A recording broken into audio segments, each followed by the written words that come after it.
మయన్మార్తో పాటు థాయిలాండ్లో 12 నిమిషాల వ్యవధిలోనే 2 సార్లు భారీ భూకంపాలు సంభవించడం తీవ్ర విషాదం నింపింది. ఈ భూప్రకంపనల ధాటికి అనేక భవంతులు ఊగిపోయాయి. పలు భవనాలు నేలమట్టమయ్యాయి. థాయిలాండ్ రాజధాని బ్యాంకాక్లో నిర్మాణంలో ఉన్న ఎత్తైన భవనం పేక మేడలా కుప్పకూలిన ఘటనలో పలువురు మృతి చెందగా వందల మంది గల్లంతైనట్లు ఆ దేశ రక్షణ మంత్రి వెల్లడించారు. సహాయక చర్యలు చేపట్టిన సిబ్బంది పలువురిని రక్షించినట్లు తెలిపారు.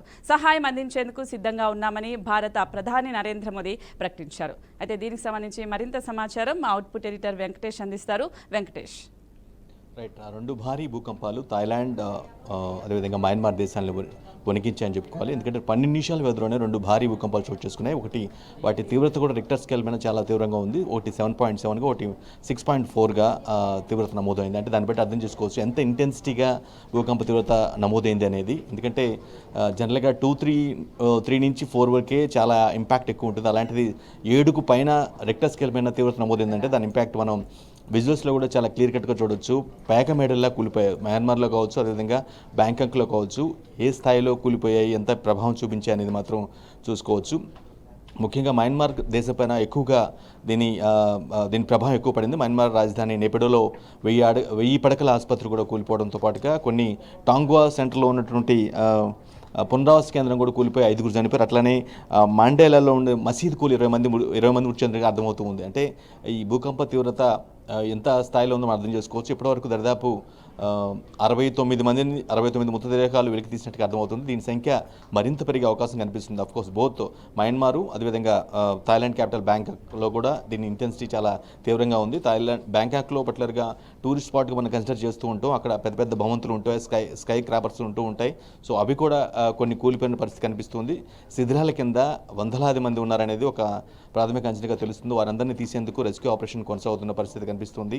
నిజంగా ఈ ఫస్ట్ నమోదైన భూకంపం మాండేలా, అంటే మయన్మార్లోని మాండేలా అనే ఒక నగరానికి దగ్గర అంటే ఆల్మోస్ట్ ఒక 80 కిలోమీటర్ల దూరంలో భూకంప కేంద్రాన్ని గుర్తించినట్టుగా తెలుస్తుంది.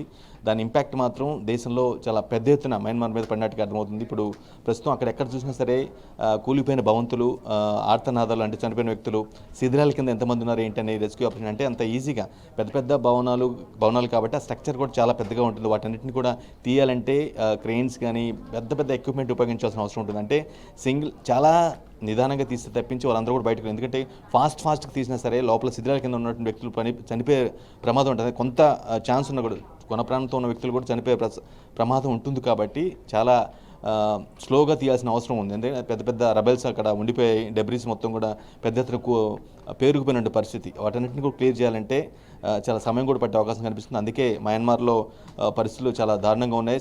అక్కడ సైనిక పాలన నడుస్తుంది కాబట్టి ఇప్పటికే ప్రపంచ దేశాలని రిక్వెస్ట్ చేశారు తమకు సాయం అందించాలని. తాము ఇబ్బందుల్లో ఉన్నాం, విపత్తుని తాము ముట్టడించింది కాబట్టి మీరంతా వచ్చి హెల్పింగ్ హ్యాండ్ ఇవ్వాల్సిన అవసరం ఉందంటూ ఇప్పటికే ప్రకటన చేసింది. అదేవిధంగా బ్యాంకాక్లో పరిస్థితి భిన్నంగా ఉంది. చాలా ఇంపాక్ట్ఫుల్గా కనిపిస్తుంది. అక్కడ మేబీ డెత్ టోల్ తగ్గి ఉండొచ్చు, కానీ ఆస్తి నష్టం మాత్రం చాలా సివియర్గా ఉంది. ఎందుకంటే భవంతులు చాలా ఖరీదైన భవంతులు, చాలా లగ్జరియస్గా ఉంటాయి. సో అటువంటి భవంతులు మొత్తం కూడా భూకంప తీవ్రతకి మొత్తం కూలిపోయిన పరిస్థితి కనిపిస్తుంది. అంటే ఎక్కువ సంఖ్యలో భవంతులు కూలిపోయినప్పటికి కూడా, అంటే కూలిపోయిన కొన్ని అయినా సరే వాటి ఇంపాక్ట్ కొంచెం ఎక్కువగా ఉంది. అంటే ఆస్తి నష్టం చాలా సివియర్గా ఉన్నట్టు మనం అర్థం చేసుకోవాల్సి ఉంటుంది. ఇది కొద్దిసేపటి క్రితం భారత ప్రధాని మోదీ మాట్లాడుతూ ఖచ్చితంగా 2 దేశాలని ఆదుకునేందుకు భారత ప్రభుత్వం ముందుకుంటుంది. చేయవలసిన సాయం మొత్తం కూడా హెల్పింగ్ హ్యాండ్ ఇస్తామని, అదేవిధంగా ప్రపంచ దేశాలను కూడా ఆయన రిక్వెస్ట్ చేయడం జరిగింది.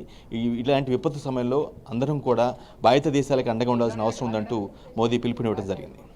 Right Venkatesh, thanks for the updates.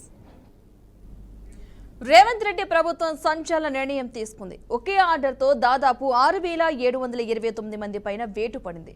ప్రభుత్వంలోని పలు శాఖల్లో వివిధ హోదాల్లో పనిచేస్తూ రిటైర్డ్ అయిన ఉద్యోగులు, కాంట్రాక్టుపై పనిచేస్తున్న వారిపై వేటు వేస్తూ ఆదేశాలు జారీ చేసింది.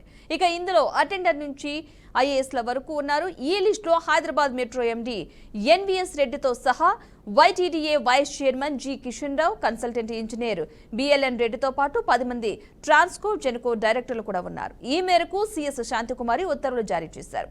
ఇదే అంశానికి సంబంధించిన పూర్తి సమాచారాన్ని మా ప్రతినిధి శ్రీనివాస్ అందిస్తారు. శ్రీనివాస్.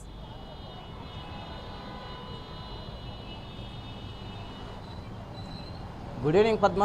తెలంగాణ ప్రభుత్వం ఎట్టకేలకు ఒక కీలకమైన నిర్ణయం తీసుకుందని చెప్పవచ్చు. గత ప్రభుత్వంలోని రిటైర్మెంట్ అయినటువంటి ప్రభుత్వ ఉద్యోగులు, కాంట్రాక్ట్ ఉద్యోగులుగాను చలామణి అవుతున్నటువంటి 6729 మంది సంబంధించినటువంటి ఉద్యోగులను ఒక్కసారిగా నిలిపివేస్తూ తెలంగాణ ప్రభుత్వము ఈఎస్ గారు ఉత్తర్వులు కూడా జారీ చేయడం జరిగింది. దీనికి సంబంధించి చూసినట్లయితే వివిధ హోదాలో పనిచేస్తున్నటువంటి అధికారులు ప్రధానంగా చూసుకున్నట్లయితే ట్రాన్స్కోకి సంబంధించి జెన్కో దాంట్లో 10 మంది డైరెక్టర్స్ ఉన్నారు. యాదాద్రి వైటీడీఏకి సంబంధించిన వైస్ చైర్మన్ కిషన్ రావు గారు ఉన్నారు. దీనికి సంబంధించినటువంటి పలు అధికారులు రాష్ట్ర స్థాయి క్యాడర్లో ఉన్నటువంటి అధికారులు కూడా ప్రైవేటు ఎంప్లాయీస్ గాను కాంట్రాక్ట్ బేసిస్లో పనిచేస్తున్నటువంటి పరిస్థితి. ప్రధానంగా చూసుకున్నట్లయితే గత 5 సంవత్సరాలుగా వీరు కాంట్రాక్ట్ పద్ధతిలో పనిచేస్తున్నారు. దీనికి సంబంధించి ఇప్పటికే ప్రభుత్వం కూడా ఒక నివేదిక కూడా సమర్పించడం జరిగింది.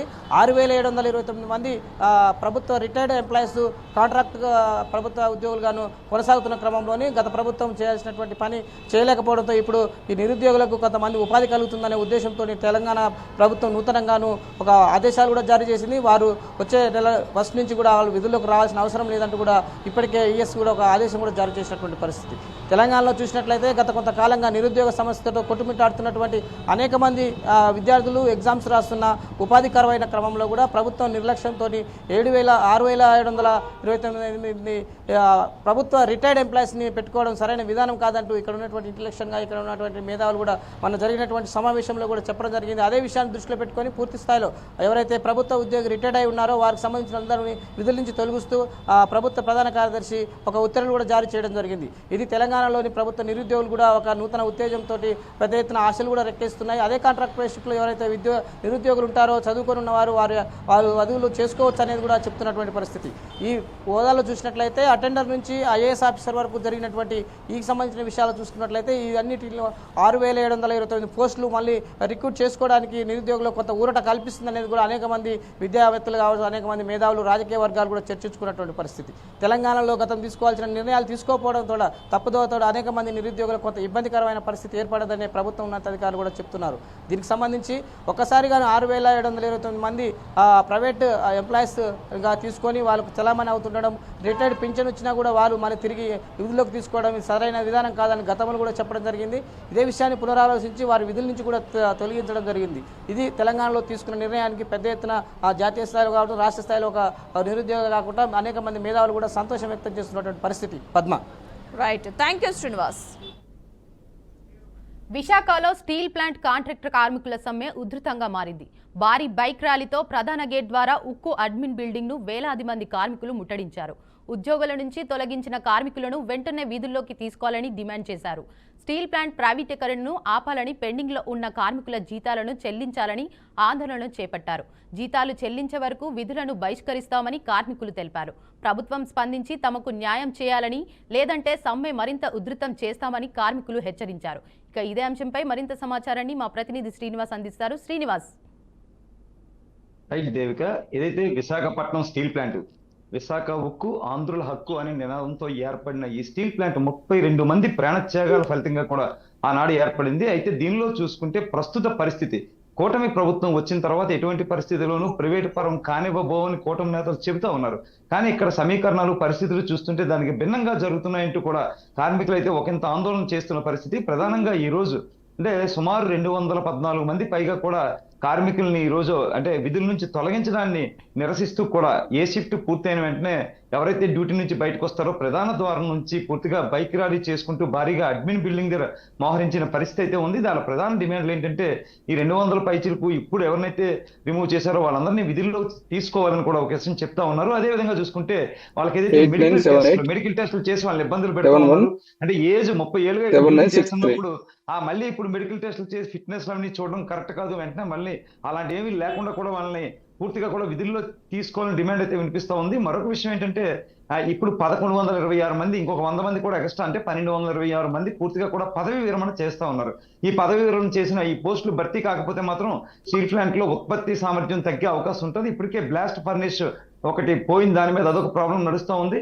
అంటే ఇటీవల కాలంలో చూసుకుంటే 11,400 కోట్ల రూపాయల పైచీలకు కేంద్రం నిధులు కేటాయించినప్పటికీ కూడా ఆ నిధులన్నీ కూడా పాత బకాయిలు కట్టడానికి, లేదంటే జిఎస్టీ పెండింగ్, బ్యాంకు రుణాలు తీర్చడానికి తప్ప ఆ మొత్తంలోంచి ఎవరికి కూడా కార్మికుల జీతాలు కానీ, కార్మికుల ప్రావిడెంట్ ఫండ్ కానీ, కార్మికుల అవసరాలకు కానీ ఎలాంటి డబ్బులు వాడటం లేదు. ఇవన్నీ సమీకరణాలు చూస్తుంటే అప్పులన్నీ తీర్చేసి ఎవరికైనా దీన్ని పూర్తిగా ముట్టజెప్పే పరిస్థితిలోనే కనిపిస్తూ ఉంది. కాబట్టి దాన్ని ఎట్టి పరిస్థితుల్లో మేము ఒప్పుకోమని చెప్తా ఉన్నారు. 24,000 ఎకరాలు అయితే ఆ రోజు భూములు ఇచ్చారు. 16,000 మంది నిర్వాసితులు అయితే, అందులో 8,000 మందికి ఇంకా ఆర్ కార్డు ఉన్నప్పుడు కూడా జాబులు రాలేదు. వాళ్ళందరికీ కూడా జాబులు కల్పించాలి, పునరావాసం కల్పించాలి, భద్రత కల్పించాలని కోరుకుంటూ ఉన్నారు. ఇవన్నీ పక్కన పెడితే, బిజినెస్ పక్కన పెడితే, సెంటిమెంటల్ ఇష్యూ.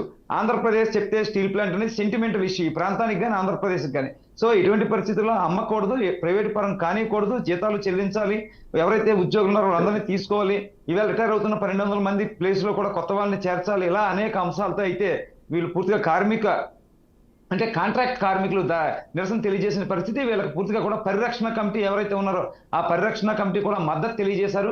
పూర్తిగా వాళ్ళని కానీ తీసుకోకపోతే ఉధృతం చేస్తాం, సమ్మెను ఉధృతం చేస్తాం, సమ్మెలోకి దిగుతాం అని కూడా చెబుతున్నా, అంటే ఒక హుకుం జారీ చేస్తున్న పరిస్థితి అయితే ఉంది Devika. Right, thank you Srinivas. బులెటిన్లో షార్ట్ బ్రేక్ తీసుకుందాం. స్టేట్ యూన్. Welcome back. తిరుపతి జిల్లా చంద్రగిరిలో వైసీపీ నేతలకు షాక్ తగిలింది. 9 మంది వైసీపీ నాయకులపై కేసు నమోదు చేసినట్లు చంద్రగిరి పోలీసులు తెలిపారు.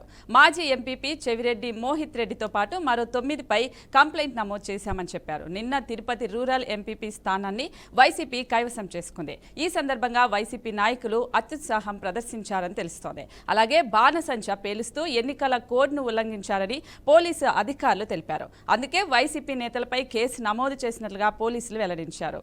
సో దీనికి సంబంధించి బీఆర్కే ప్రతినిధి గోపి అందిస్తారు. గోపి, అంటే ఒక్క ఎంపీపీ స్థానానికి వీళ్ళు బాణసంచా పేల్చారు అంటే ముందస్తుగానే అసలు అలాంటివి ఏవి చేయకూడదు అన్నారు కదా, కానీ మళ్ళీ ఎందుకు చేశారు, అసలు ఏమంటారు? వచ్చిన మొత్తం మీద అంటే తిరుపతిలో నిన్న ఏదైతే అంటే ఎంపీటీసీలకు సంబంధించి అంటే ఎంపీటీసీలు ఎన్నుకోవాల్సిన అవసరం అయితే ఉంది. ఇందులో తిరుపతి రూరల్ ఏదైతే ఆఫీస్ లో ఈ కార్యక్రమాలన్నీ నిన్న జరిగాయి. అయితే గత వారం రోజుల నుంచి కూడా వాళ్ళు క్యాంప్ రాజకీయాల్లో ఆల్రెడీ ఉన్నారు.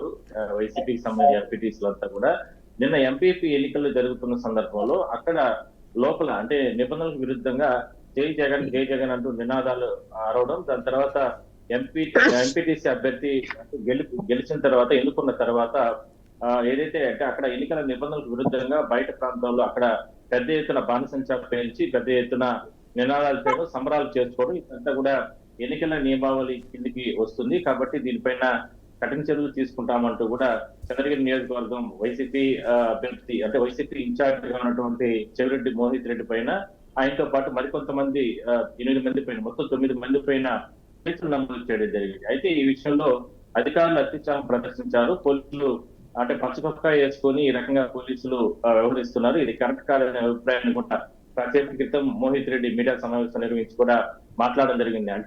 అంటే రాజ్యాంగబద్ధంగా ఎన్నుకునే సందర్భంలో ఎన్నో కార్యక్రమాలు జరుగుతూ ఉంటాయి. అంటే సంబంధం అంటే ఆల్రెడీ మాకున్నటువంటి అభ్యర్థికి 33 మంది సపోర్ట్ ఉన్నారు. ఆ సపోర్ట్ తోనే గెలవడం జరిగింది. ఎక్కడ మేము నిబంధనలు ఉల్లంఘించాము, బయట ప్రాంతం అంటే సంబరాలు అనేది బయట ప్రాంతాలకు వచ్చిన తర్వాత అక్కడ పెద్ద ఎత్తున బాణసంచా పేల్చి కార్యకర్తలు చేసుకోవడం జరిగింది, పండుగ చేసుకోవడం జరిగింది. అంతే తప్ప ఎక్కడ కూడా మేము నిబంధనలు ఉల్లంఘించలేదు. ఏదో ఒక రకంగా అంటే వైసీపీ అభ్యర్థి గెలిచాడనేటువంటి కుట్రలో భాగంగా ఈ రకంగా ఇబ్బందులు గురి చేస్తున్నారు. ఈ విధంగా కేసులు పెట్టారు. మేము ఎన్ని కేసులు పెట్టినా ఎక్కడ కూడా మేము ప్రజాస్వామ్యబద్ధంగానే మేము ఈ కార్యక్రమాలు నిర్వహించామంటూ కూడా ఆయన ఆగ్రహం వ్యక్తం చేయడం జరిగింది. దీంతో అంటే నిన్నటి నుంచి కూడా చంద్రగిరిలో రూరల్ ప్రాంతాల్లో వైసీపీకి తెలుగుదేశం పార్టీ కార్యకర్తల నాయకుల మధ్యన కాస్త ఉద్రిక్తల వాతావరణం చోటు చేసుకుంటున్నాయి. దీనికి సంబంధించి ఎక్కడ కూడా ఎటువంటి అవాంఛనీయ ఘటనలు జరగకుండా కూడా తిరుపతి పోలీసులు కూడా ఎస్పీ హర్షవర్ధన్ రాజు ఆదేశాల ప్రకారం సంబంధించిన బందోబస్తు కూడా ఏర్పాటు చేయడం జరిగింది. ఇది ఒక ఇష్యూగానే మనం చెప్పుకోవచ్చు. ఎందుకంటే ఆల్రెడీ 33 మంది అంటే ఎంపీటీసీలు అభ్యర్థికి అంటే వైసీపీ అభ్యర్థికి సపోర్ట్ ఉన్న నేపథ్యంలోనే గెలవడం జరిగింది. దీన్ని ఎట్లా రాజకీయంగా చేస్తారు, దీన్ని కేవలం ఆ విషయాన్ని జీర్ణించుకోలేకనే ఈ రకంగా కేసులు పెట్టారంటూ కూడా వాళ్ళు ఆగ్రహం వ్యక్తం చేయడం జరిగింది. Right Gopi, thank you. ఓ పత్రికా సంస్థపై ఆళ్లగడ్డ ఎమ్మెల్యే భూమా అఖిలప్రియ తీవ్ర స్థాయిలో మండిపడ్డారు. తనపై తప్పుడు కథనాలు రాశారంటూ ఆగ్రహం వ్యక్తం చేశారు. తన అనుచరులతో కలిసి చెత్త వ్యర్థాలను కార్యాలయం ఎదుట పోసి వినూత్నంగా నిరసన చేశారు. చికెన్ షాపుల్లో అక్రమ దందా చేస్తున్న వారిపై చర్యలకు ఆదేశించినందుకు నాపై కక్ష పెట్టారని ఆరోపించారు. గతంలోనూ ఆ పేపర్పై పరువు నష్టం కేసు పెట్టి సదరు పత్రికా నిర్వాహకులను కూడా కేసులో చేర్చనన్నారు. అందుకే వైసీపీ నేతలు తన గురించి తప్పుడు రాతలు రాయిస్తున్నారని దుయ్యపట్టారు. తాను తప్పు చేసినట్టు నిరూపిస్తే తన ఆస్తులన్నింటినీ ఆ పేపర్ సంస్థకు రాసిస్తానని, అంతేకాకుండా రాజకీయాల నుంచి తప్పుకుంటాను అంటూ సవాల్ విసిరారు. ఇదే అంశానికి సంబంధించిన పూర్తి సమాచారాన్ని మా ప్రతినిధి బసవరాజు అందిస్తారు. బసవరాజు, ఏదైతే నంద్యాల జిల్లా ఆళ్లగడ్డ ఎమ్మెల్యే భూమా అఖిలప్రియ అయితే వైసీపీ నేతలపై చాలా ఫైర్ అవుతున్నారు. ఏదైతే కోళ్లకు సంబంధించి అంటే చికెన్ వ్యాపారంలో తనపై తీవ్రంగా విమర్శించారు, జగమెక్కారు. అంటే జగన్ కు శవ రాజకీయాలు చేయడం అలవాటైపోయి తండ్రి మరణంతో రాజకీయం చేశాడు. అలాగే బాబాయ్ శవంతో కూడా రాజకీయం చేశాడు. వైసీపీ నేతలకు ఇంకా దాహం తీరలేదు. చివరికి కోళ్లను చంపి ఆలగడ్డలో ఏదైతే కోళ్లను చంపిన కోళ్లను అమ్ముతూ విక్రయిస్తూ జనాన్ని మోసం చేశారు. ఆ కోళ్ల ద్వారా అంటే కేజీకి 10 రూపాయల ప్రకారము వైసీపీ నేతలు అక్రమంగా వసూలు చేశారు. ఈ లెక్కన ఆలగడ్డలో సుమారుగా ఒక రోజుకి 1,00,000 కేజీల చికెన్ అమ్ముడుపోతా ఉంది. ఈ లెక్కన కోట్ల రూపాయలు వాళ్ళు వెనుకేస్తున్నారని చెప్పి భూమా అఖిలప్రియ ఖండించడం జరిగింది. అంటే గతంలో విపక్షంలో ఉన్నప్పుడు కూడా భూమా అఖిలప్రియ ఈ విషయాన్ని ఖండిస్తూ కూటమి ప్రభుత్వం అధికారంలోకి వచ్చినాక ఖచ్చితంగా వాళ్ళపై ఏదైతే చికెన్ రేట్లు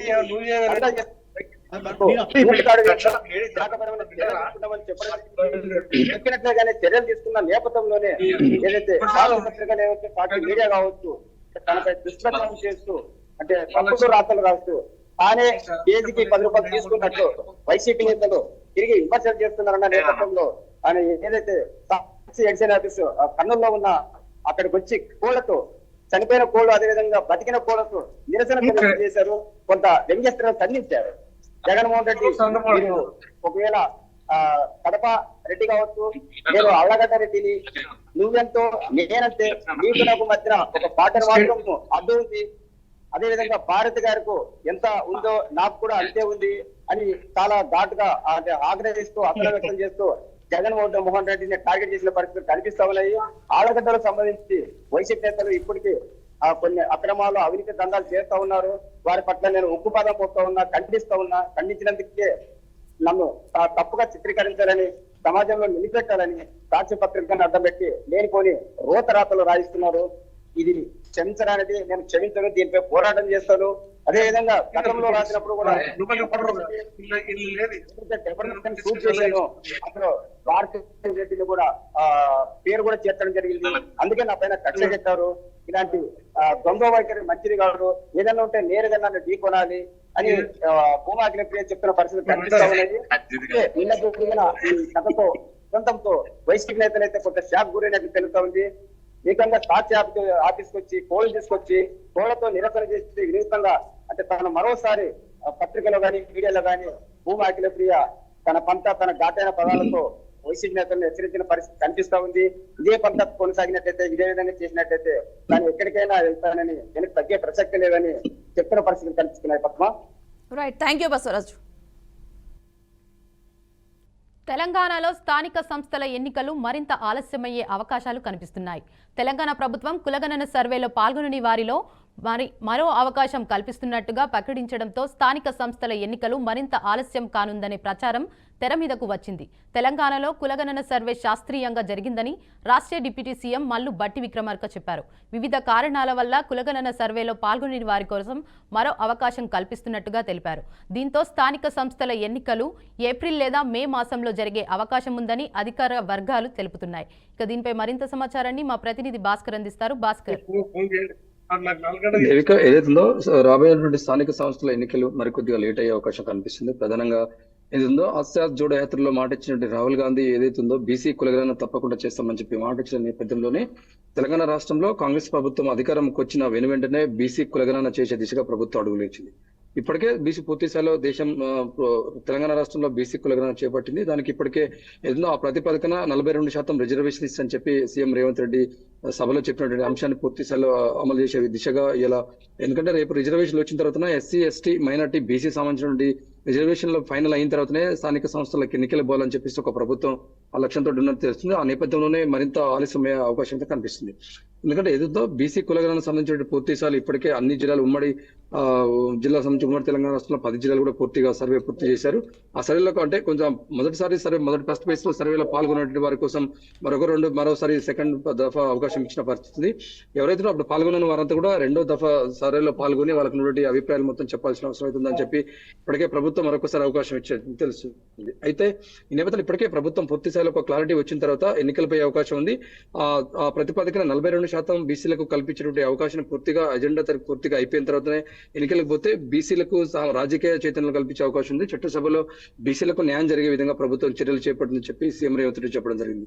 ఆ నేపథ్యంలోనే మరింత ఆలస్యం జరిగే అవకాశం అయితే కనిపిస్తుంది. దానికి సంబంధించి మరికొద్ది రోజుల్లో ఒక క్లారిటీ ఇచ్చే అవకాశం ఉంది.